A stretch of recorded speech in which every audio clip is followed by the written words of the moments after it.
আবহাওয়া পরিস্থিতি নিয়ে আরো জানাতে রাজধানীর আগারগাঁও থেকে যোগ দিয়েছেন সহকর্মী আলামিন হক অহন।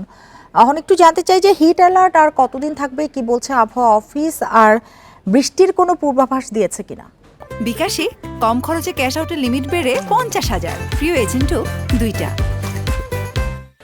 আগামী 3 দিন অর্থাৎ আজ কাল পরশু যে হিট অ্যালার্ট তারা বলছেন এবং সেই যে দাবদাহ সেটি তো থাকবে এবং বৃষ্টিপাতের সম্ভাবনার কথা বলেছেন তারা আগামী 2 তারিখ থেকে, অর্থাৎ মে মাস শুরু হলে সেই বৃষ্টিপাত হয়তো শুরু হবে এবং তারপরে যে দীর্ঘকাল ধরে সেই সুখবরটি থাকবে তা বলা যাচ্ছে না।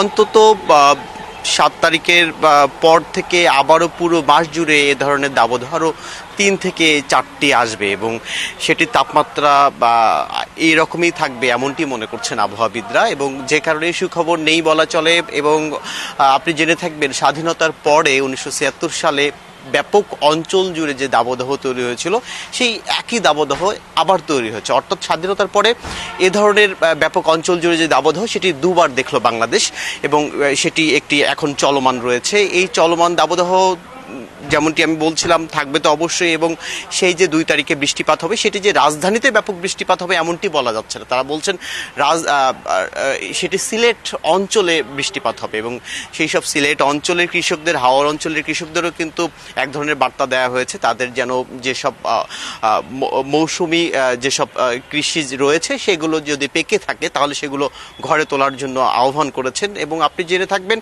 সেই অঞ্চলের বৃষ্টিপাতের কারণে কিংবা আমরা বলছি যে রাজধানী সহ পূর্বাঞ্চল অর্থাৎ ঢাকা বিভাগের পূর্বাঞ্চলে কিছু বৃষ্টিপাত হবে।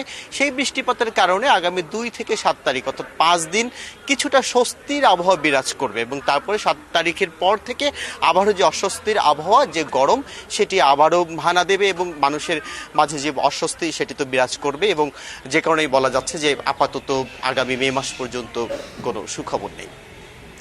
আগারগাঁ থেকে আবহাওয়ার পূর্বাভাস নিয়ে জানাচ্ছিলেন সহকর্মী আলামিন হক অহন।